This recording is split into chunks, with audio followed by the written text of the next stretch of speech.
Poncho Knows. You know, there's a new phenomenon now. There's a new artist phenomenon. Let me tell you what it is. When COVID struck and everybody was able to work from home, something big happened. Artists were able to work from home, they were able to phone in, they were able to be more productive, they were able to go down in the basement and paint. Back in the day, when I was doing this, artists had two choices. You either were doing this full-time or you were doing it part-time. If you were doing it part-time, even the full-time artists excused you because we realized you had a job during the day. And we didn't have no expectations of what you're doing in your portfolio. That was your business. We had our own business to tend to. So that's the way it was back then, but now it's different.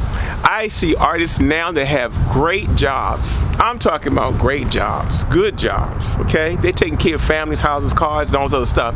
And now they're also venturing into their artwork with the same or more intensity than any artist I've seen in any other time in my history. And I'm talking about black artists because, you know, black folks do things different. We grind a little different. So when I make that reference, it's very, very important for me to see a person with a full-time job who's now working as hard as the guys that were on a full-time basis.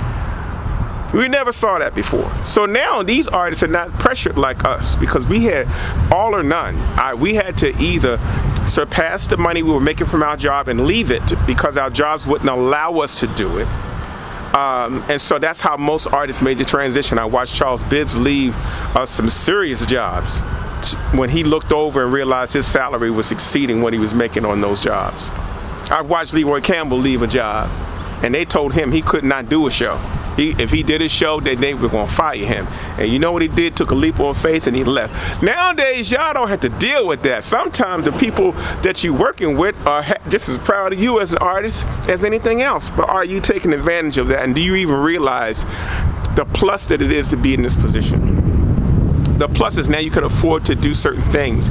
You can afford to invest certain ways. You can now you don't have the pressure of only relying on your sales of your work. Your work now becomes a stream of income that you can control. And if you want to multiply that stream of income, you can. And it won't take away from what's happening with your real job. There is a new phenomenon, the new working artist. And y'all are an amazing specimen. And you are kicking the doors down for the next generation of artists because y'all are taking no prisoners. Yamandra Smalls, I see you. Dion Pollard, I see you. Levi Robinson, I see you. Mary Claggett, I see you. And a host of others. I can give you another whole list of artists that's doing the same thing. I'm so proud of y'all. I don't know what to do because I was one of the ones that was all or none. And nowadays you don't have to be all or none. Take advantage of this new time, new artists. Poncho Knows. Peace.